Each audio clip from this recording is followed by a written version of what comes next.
HOA built 89 homes on my lakefront, didn't know it floods every summer like clockwork. Ever wonder what it feels like to have your tranquil lakeside haven threatened by a swarm of oblivious newcomers, convinced they know better than the locals? The morning mist still clung to the surface of Lake Serenity, a shimmering veil over the water I'd known my entire life. For 3 generations, our family has lived on these shores, understanding its rhythms, its gentle ebb and flow, and its annual, predictable temper tantrum, the summer flood. It wasn't a secret. It was a fact of life, documented in countless local historical records and etched into the very soil. Then came this Serenity Shores development, and with it, Karen. Her name was Karen Du Bois, a real estate mogul from the city, whose perfectly coiffed blonde hair and designer suits seemed comically out of place against the backdrop of our rustic community. She wasn't just building a few houses. She was overseeing the construction of 89 brand-new, luxury homes right on the lower floodplain, marketed as exclusive lakefront living. The main conflict wasn't just about development. It was about willful ignorance clashing with generations of hard-won knowledge. Karen, with her dazzling smile and even more dazzling ignorance, dismissed every single warning. Nonsense, she'd chirped at our town hall meetings, waving a hand dismissively. My engineers have assured me this area is perfectly safe. Your floods are merely quaint local anecdotes. We're bringing progress. Her attitude reeked of condescension, a dismissive wave to anyone who dared to question her urban-centric vision.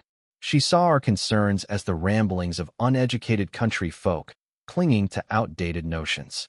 I, Daniel, a landscape architect with a deep love for this land, tried to reason with her. I brought maps, old photographs, even weather data. Ms. Du Bois, I'd pleaded, this lower section of the lake swells significantly every July and August. It's not a quaint anecdote, it's a certainty. These homes will be underwater. She simply smiled, a thin, patronizing curve of her lips. Mr. Peterson, your antiquated ideas about natural processes are charming, but they don't align with modern engineering. We have state-of-the-art drainage systems, retention ponds, and a team of experts. Your little floods are no match for my vision. Perhaps you should stick to your petunias.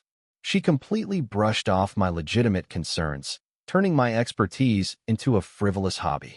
Her disregard for empirical data, and worse, for the safety of her future homeowners, was chilling.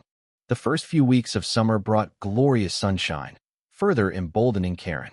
She'd drive around in her pristine white SUV, pointing out features to potential buyers, scoffing at our old-fashioned flood markers. Then, the rains began. Not a downpour, but a persistent, soaking drizzle that lasted for days, just as the old-timers always predicted. The lake level began to creep up, slowly but inexorably. Karen, meanwhile, launched her final, most audacious marketing stunt. She held a grand lakefront living showcase for prospective buyers, a lavish affair with champagne flutes and canapes designed to close deals on the remaining homes. To add to the illusion of year-round perfection, and against specific warnings from local authorities, she ordered the temporary removal of critical flood barriers that protected the newly landscaped lawns, claiming they ruined the aesthetic. This was her most egregious act of sabotage, directly creating the conditions for disaster, all for a sales pitch. Just as the sun peeked through the clouds for her big event, a sudden, unexpected twist occurred. A small, almost forgotten geological society, conducting a historical mapping project, stumbled upon a series of old, hand-drawn survey maps from the early 1900s. These maps, far more detailed than anything Karen's engineers had used, explicitly showed the annual floodplain and even indicated the precise water levels reached in major flood years, levels that would put half of Karen's new development completely underwater. Dr. Eleanor Vance, the lead historian, a quiet, unassuming woman known for her meticulous research, was horrified.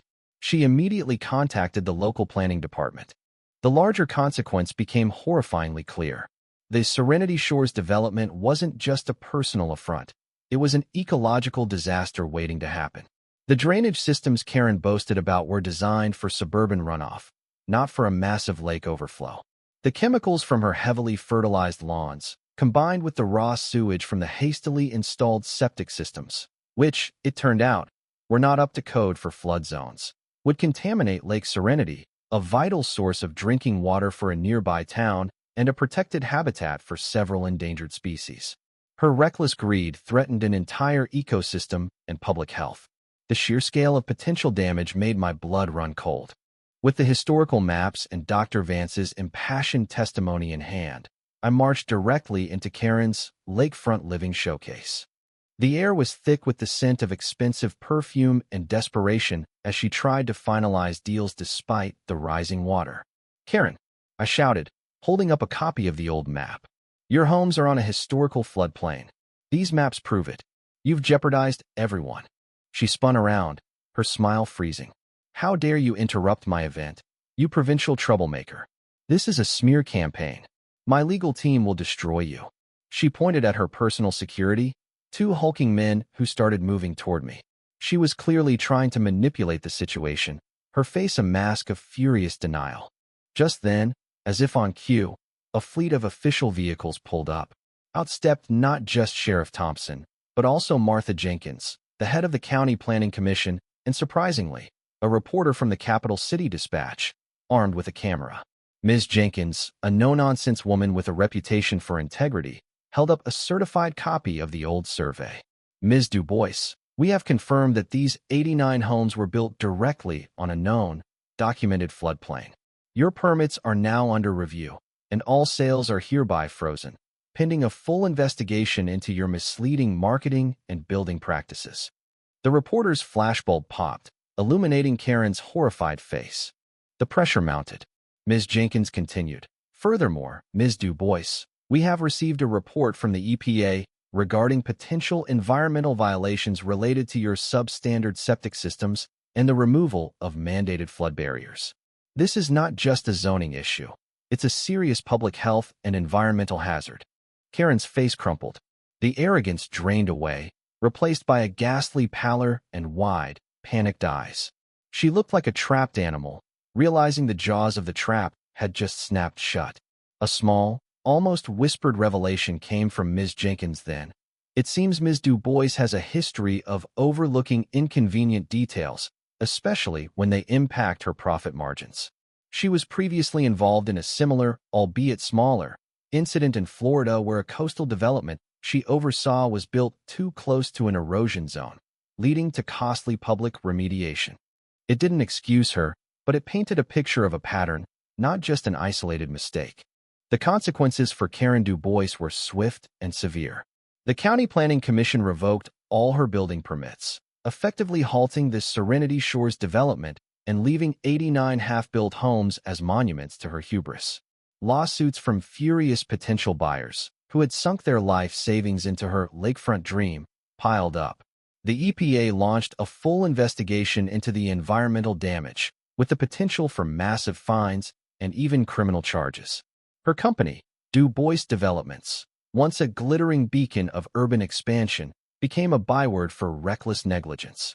Her carefully cultivated public image shattered, her social media feeds filling with vitriol and ridicule. Even her usually loyal investors, sensing the sinking ship, publicly distanced themselves, pulling their funds and issuing scathing press releases. Karen lost everything. Her multi-million-dollar empire crumbled, her personal assets were frozen, and her carefully constructed life of luxury vanished. The last I heard, she was facing multiple civil lawsuits and a potential prison sentence, a far cry from the lakefront mansion she'd envisioned for herself. The poetic justice of seeing her once pristine SUV being repossessed, followed by a foreclosure notice on her city penthouse, was not lost on anyone in our community. As for me, the sense of vindication was immense. We had saved our lake, our water, and our community, but there was also a profound weariness. The fight had been costly, emotionally and financially. It's a harsh reminder that sometimes the greatest battles aren't against nature, but against human arrogance and the refusal to respect the wisdom of the past. What do you think? Is it fair that Karen lost everything for her actions? Or do you believe there's a point where the punishment becomes too severe, even for clear negligence and hubris?